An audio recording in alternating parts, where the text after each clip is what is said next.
Welcome to Lessons Learned in the Garden, Halloween edition. I'm Sara with Pollinator Partnership's Bee Friendly Gardening.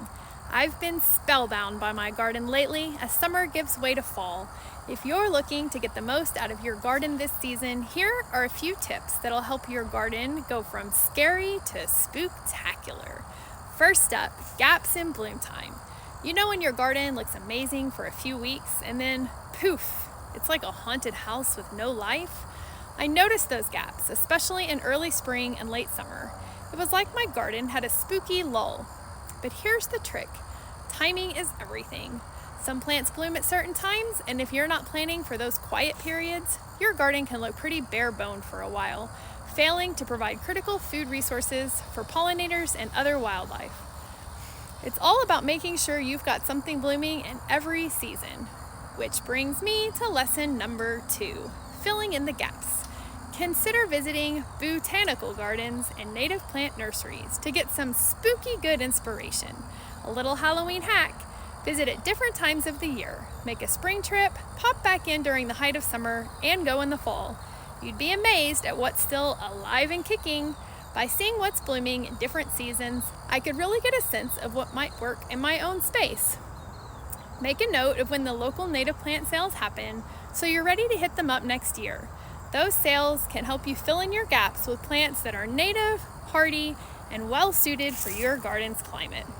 Lesson number 3, reconsider your fall cleanup. As plants are going dormant and leaves are falling, remember, those structures provide habitat for overwintering pollinators. It's a delicate balance between tidying up and letting nature do its thing. Your garden doesn't have to look like a perfectly polished pumpkin. Leaves and stems provide mulch, help protect the soil, and give shelter to beneficial insects.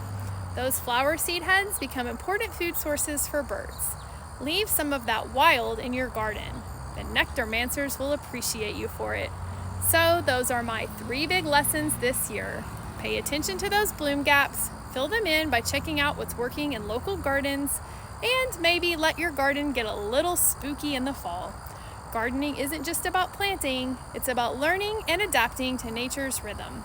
Sometimes a little bit of mess is exactly what your garden needs. I hope these tips help you spook up your garden. Join us at beefriendlygardening.org for more tricks and treats. Now I'm passing this over to Becky to give some more lessons from the garden. What do you have for us, Becky? Thank you, Sara, for those fantastic tips. Nothing spooky or scary about those. I'm Becky Griffin, coordinator of the Great Southeast Pollinator Census out of University of Georgia's Extension.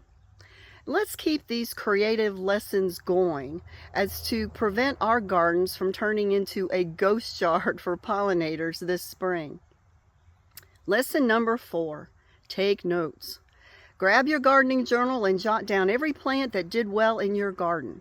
Which ones bewitched pollinators by providing a long bloom time with plenty of pollen and nectar? Which ones survived your climate without a lot of extra inputs like water? Which ones simply looked nice together and which ones did not bring the magic?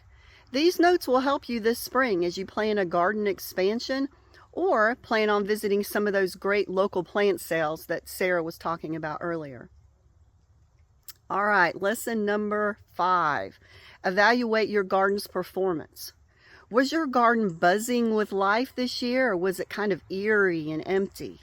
Did you see a large variety of different species of bees, wasps, flies, and even butterflies? What about caterpillars? Did they leave their telltale bite marks on the larval plants you left for them? A little fall garden evaluation now will pay off big in the spring and allow your garden to not be a graveyard of good intentions.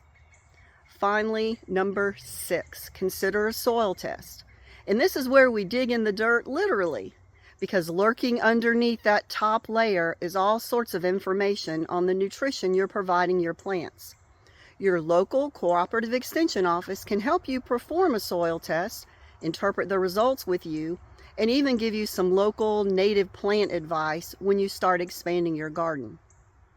So grab your broom, your trowel, and let's get together making our gardens creeping it real for pollinators this year. Happy Halloween.